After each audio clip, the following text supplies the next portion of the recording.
রাতে খালি গায়ে ঘুমানো কি খারাপ? বিয়ের জন্য কি দোয়া করব? মেয়েরা কি বাবার কবর দেখতে কবরস্থানে যেতে পারবে? নামাজে মনোযোগ বাড়াতে একাকী নামাজ পড়ার সময় শব্দ করে সূরা ও দোয়া পড়া যাবে কিনা? মৃত ব্যক্তিকে দেখলে কি শরীর নাপাক হয়ে যায়? তখন কি গোসল করা জরুরি? স্ত্রীর অনুমতি ছাড়া স্বামী বিদেশে যেতে পারবে কিনা? মোবাইলের মাধ্যমে যদি সূরা সাউন্ড দিয়ে শুনি আর কাজ করি, সেটা জায়েজ হবে কিনা? আমি ছোটবেলা থেকে দেখে আসছি আমার নানি মোরগের রান থেকে আর পাখনার নিচ থেকে অল্প কিছু মাংস ফেলে দেন। তার মতে এটা হারাম মাংস।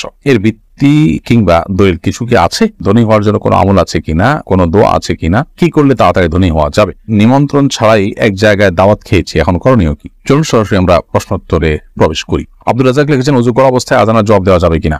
উযু করা অবস্থায় যদি পানি অপচয় করা ছাড়া ফাঁকে ফাঁকে আযানের জবাব দিতে পারেন, তাহলে সে সুযোগ থাকলে অবশ্যই দিতে পারবেন। অথবা এই আইডি থেকে আপনি লিখেছেন, বিয়ের জন্য কি দোয়া করব? বিয়ের জন্য আল্লাহ রাব্বুল আলামিনের কাছে দোয়া করবেন। সূরা ফুরকান ৭৪ নম্বর আয়াতে নেক সন্তান, নেক স্ত্রীর জন্য দোয়া করবেন, হালাল উপার্জন করবেন এবং সাধারণভাবে নিজের ভাষায় আল্লাহ তাআলার কাছে নেক স্ত্রী এবং বিবাহ সহজ হওয়ার বিষয়টি দোয়া করবেন। সুলতানা মিতু আপনি লিখেছেন, নামাজে মনোযোগ বাড়াতে একাকী নামাজ পড়ার সময় শব্দ করে সূরা ও দোয়া পড়া যাবে কিনা? যদি রাতের নামাজ হয় তাহলে আপনি শব্দ করে সূরা এবং দোয়া পড়তে পারেন। দিনের নামাজ হলে আপনি অবশ্যই নীরবে পড়তে হবে, অর্থাৎ সশব্দে আপনি পড়তে পারবেন না। খাদিজা ময়না আপনি লিখেছেন, মেয়েরা কি বাবার কবর দেখতে কবরস্থানে যেতে পারবে? মেয়েদের কবরস্থানে যাওয়ার ব্যাপারে ফুকায়া কেরামের অভিমত হলো যে তারা কবরস্থানে যাবেন না। নবী করিম সাল্লাল্লাহু আলাইহি ওয়াসাল্লাম যাওয়ারাতুল কুবুরের প্রতি লানত বর্ষণ করেছেন, অর্থাৎ তারা যারা খুব বেশি কবর জিয়ারত করে।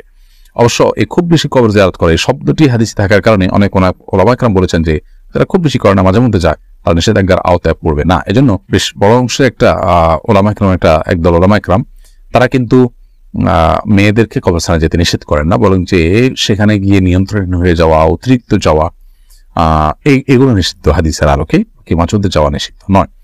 আর এই মতটি কে উড়িয়ে দেওয়া যায় না নানা কারণে, এই মতটি আমার কাছে শক্তিশালীও মনে হয়। বাট যদিও এই বিপরীত ওলামায়ে সাধারণভাবেই মেয়েদেরকে কবরস্থানে যেতে সবসময় নিষেধ করেছেন। তারা কবরের বাইরের ওয়ালের বাইরে থেকে তাদের বাবার কবর দেখা কিংবা তাদের আবেগের জায়গা থেকে আশেপাশে যাওয়া, এটা তারা করতে পারেন, কিন্তু অবশ্যই নিজেকে নিয়ন্ত্রণ করাটা অনেক গুরুত্বপূর্ণ একটি বিষয়। যেমন এআইডি থেকে আপনি লিখেছেন, স্ত্রীর অনুমতি ছাড়া স্বামী বিদেশে যেতে পারবে কিনা? দেখুন, স্ত্রীর অনুমতি ছাড়া স্বামী বিদেশে যেতে পারবেন, তবে যদি দীর্ঘদিন তিনি বিদেশে থাকেন এবং স্ত্রীর হক নষ্ট করেন, তাহলে সেক্ষেত্রে স্ত্রীর বাধা দেওয়ার অনুমতি আছে, সুযোগ আছে। স্ত্রী তাকে ফিরে আসার আবদার করার, দাবি করার সুযোগ আছে এবং সেটি তিনি আমল নিতে বাধ্য স্বামী হিসেবে। হাফেজ এমডি মুজাহিদুল ইসলাম লিখেছেন, মৃত ব্যক্তিকে দেখলে কি শরীর নাপাক হয়ে যায়? তখন কি গোসল করা জরুরি? না, মৃত ব্যক্তিকে দেখলে শরীর নাপাক হয় না। তবে হ্যাঁ, মৃত ব্যক্তির দাফনে কাফনে শরীক হলে তখন গোসল করে বাসায় প্রবেশ করার কথা হাদিসে বলা আছে। অর্থাৎ আপনি দাফন কাফনের শরীর যদি হয়ে থাকেন, তাহলে এই উপলক্ষে আপনি এটা গোসল করবেন, সেটা করা উত্তম এবং ভালো কাজ, কিন্তু সেটা ওয়াজিব পর্যায়ের না করলে গুনাহ হবে, বাট সেরকম না, করা সওয়াবের কাজ। আর মৃত ব্যক্তিকে দেখলেই গোসল করতে হবে, সেরকম কোনো কথা কোনো হয়েছে নেই। নাজমুন নাহার বিপ্রা আপনি লিখেছেন, আমি কোরআন তেলাওয়াতের সময় নির্দিষ্ট স্থানে দম ফেলার আগেই অনেক সময় দম ফুরিয়ে যায়, এক্ষেত্রে কি করণীয়? নির্দিষ্ট স্থানে দম ফেলার আগে যে দম ফুরিয়ে যায়, তো যেখানে দম ফুরিয়ে যাবে সেখানে আপনি থেমে আবার এক শব্দ বা দুই শব্দ পেছন থেকে আবার পড়া ধরবেন, তাতে ইনশাআল্লাহ আপনার তেলাওয়াত শুদ্ধ হয়ে যাবে। হাফসা বিনতে মান্নান আপনি লিখেছেন, আমি ছোটবেলা থেকে দেখে আসছি আমার নানি মোরগের রান থেকে আর পাখনার নিচ থেকে অল্প কিছু মাংস ফেলে দেন। তার মতে এটা হারাম মাংস। এর ভিত্তি কিংবা দলিল কিছু কি আছে?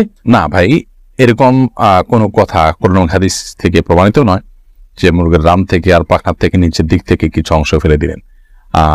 যদি তার কোনো কিছু খেতে অভক্তি হয়, সেটা একান্ত তার ব্যাপার, সে তিনি ফেলে দিতেই পারেন। বাট হারাম এটা বললে তার প্রমাণ লাগবে। শুধু এরকম কোনো অংশকে, মুরগির কোনো অংশকে এভাবে হারাম বলেনি, অতএব সেটি গিয়ে মানে যেটাকে আল্লাহ হারাম বলেনি সেটাকে হারাম মনে করা কিন্তু আরেক অপরাধ।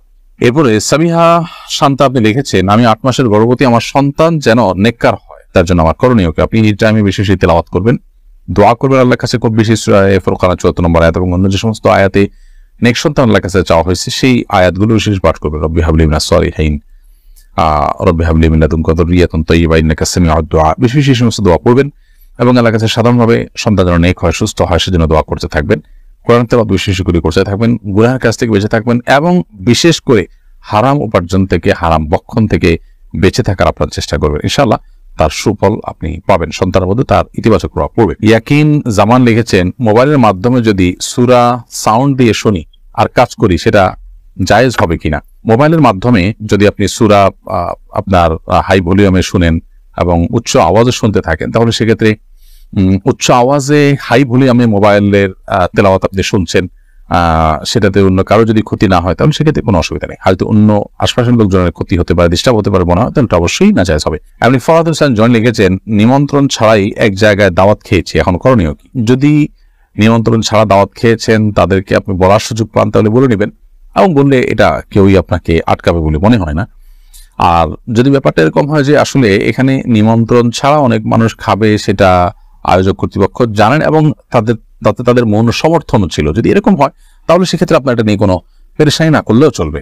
বাট যদি সাধারণ অর্থে দাওয়াত ছাড়া আপনি সেখানে গিয়ে খেয়েছেন এবং এটা তাদের পারমিশন না থেকে থাকে, তাহলে সেক্ষেত্রে অবশ্যই তাদের কাছ থেকে আপনার অনুমতি নেওয়া উচিত। যদি না নেওয়ার সুযোগ থাকে অনুমতি, বা তাদের কাছ থেকে মাপ নেওয়ার সুযোগ না থাকে, তাহলে সেক্ষেত্রে আপনি তাদের তরফ থেকে ওই খাবার সপরিমাণ আপনার দান সাদেকা করে দিবেন। মেফতাহুল জান্নাত পুতুল লিখেছেন, প্রতিবেশী খারাপ কাজে লিপ্ত, এখন আমি কি তার সাথে সম্পর্ক রাখবো নাকি সম্পর্ক রাখবো না, আমার করণীয় কি? আপনি তাকে নাসিহা করার জন্য, দাওয়াত দেওয়ার জন্য, হেদায়েতের পথে আনার জন্য সম্পর্ক রাখবেন, আর তার খারাপ কাজের প্রতি ঘৃণার অংশ হিসাবে তার থেকে দূরত্ব বজায় রেখে চলবেন।